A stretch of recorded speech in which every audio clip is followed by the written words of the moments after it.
നമസ്കാരം.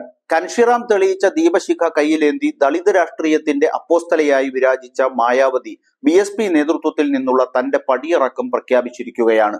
ലോക്സഭാ തെരഞ്ഞെടുപ്പിലെ കനത്ത തിരിച്ചടിക്ക് പിന്നാലെ BSPയിൽ തലമുറ മാറ്റത്തിന്റെ വാർത്തയാണ് പുറത്തുവരുന്നത്. പാർട്ടിയുടെ ദേശീയ കോർഡിനേറ്ററായി അനന്തരവൻ ആകാശ് ആനന്ദിനെ പുനർനിയമിച്ചിരിക്കുകയാണ് മായാവതി. അതോടൊപ്പം തന്റെ രാഷ്ട്രീയ പിന്തുടർച്ചാവകാശിയായും ആകാശിന് മായാവതി പ്രഖ്യാപിച്ചു.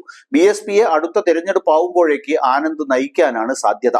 BSPയുടെ ലോക്സഭാ തിരഞ്ഞെടുപ്പിലെ മോശം പ്രകടനം വിലയിരുത്താൻ ചേർന്ന യോഗത്തിലാണ് നിർണായകമായ പ്രഖ്യാപനമുണ്ടായത്. രാഷ്ട്രീയ പിൻഗാമിയെ പ്രഖ്യാപിച്ചതിലൂടെ BSP വലിയ മാറ്റങ്ങളാണ് പാർട്ടിയിൽ ആരംഭിച്ചിരിക്കുന്നത്. BSPയുടെ ദേശീയ ജനറൽ സെക്രട്ടറി മേവാലാൽ ഗൗതം പാർട്ടിയിലെ പുതിയ മാറ്റങ്ങൾ സ്ഥിരീകരിച്ചിട്ടുണ്ട്.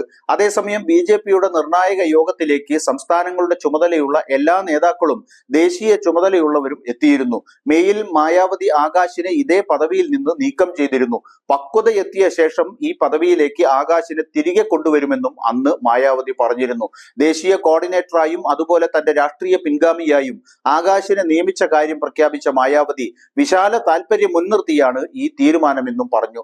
നേരത്തെ സീതാപൂർ പോലീസ് ആകാശിനെതിരെ കേസെടുത്തിരുന്നു. വിദ്വേഷവും മതവിഭാഗങ്ങൾക്കിടയിൽ ശത്രുതയും വളർത്തുന്നുവെന്നാരോപിച്ചായിരുന്നു കേസെടുത്തത്. ഇതേ തുടർന്നാണ് പദവിയിൽ നിന്ന് അദ്ദേഹത്തെ നീക്കം ചെയ്തത്. BJP സർക്കാരിനെ രാജ്യദ്രോഹികളുടെ സർക്കാർ എന്നായിരുന്നു തിരഞ്ഞെടുപ്പ് റാലിയിൽ ആകാശ് വിശേഷിപ്പിച്ചത്. അതേസമയം ലോക്സഭാ തെരഞ്ഞെടുപ്പിൽ BSP 424 സീറ്റിലാണ് മത്സരിച്ചത്. UPയിൽ മാത്രം 79 സീറ്റിലും മത്സരിച്ചു. എന്നാൽ ഒരൊറ്റ സീറ്റിൽ പോലും അവർ വിജയിച്ചിട്ടില്ല. UPയിൽ മായാവതിയുടെ രാഷ്ട്രീയത്തിന് അന്ത്യമായി എന്ന് രാഷ്ട്രീയ നിരീക്ഷകർ അടക്കം വിലയിരുത്തിയിരുന്നു. ചന്ദ്രശേഖർ ആസാദ് അടക്കം ദളിത് വോട്ടുകളെ ഭിന്നിപ്പിച്ച സാഹചര്യത്തിൽ BSP UPയിൽ അപ്രസക്തമായിരിക്കുകയാണ്. അതേസമയം BSPയുടെ നിർണായക യോഗത്തിന് മുമ്പ് ആകാശിനെ മാറ്റിയത് തിരഞ്ഞെടുപ്പിൽ തിരിച്ചടിയായെന്ന് സ്ഥാനാർത്ഥികളിൽ ചിലർ പറഞ്ഞിരുന്നു.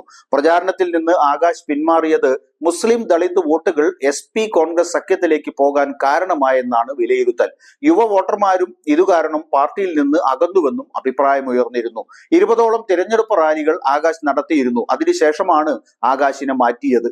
BJPക്കെതിരെ നിലപാടെടുക്കുന്നതിൽ മായാവതിക്കുണ്ടായിരുന്ന ഭയമാണ് ആകാശിനെ ചുമതലയിൽ നിന്നും നീക്കാനുള്ള മറ്റൊരു കാരണമായി വിലയിരുത്തപ്പെട്ടത്. പാർലമെന്റ് തിരഞ്ഞെടുപ്പിൽ ആകെ നിറം മങ്ങിപ്പോയെങ്കിലും ദളിത് വോട്ടുകൾ ഭിന്നിപ്പിച്ചതിലൂടെ BSP UPയിലെ 10ൽ താഴെ സീറ്റുകളിൽ BJPയുടെ വിജയത്തിന് കളമൊരുക്കിയിരുന്നു.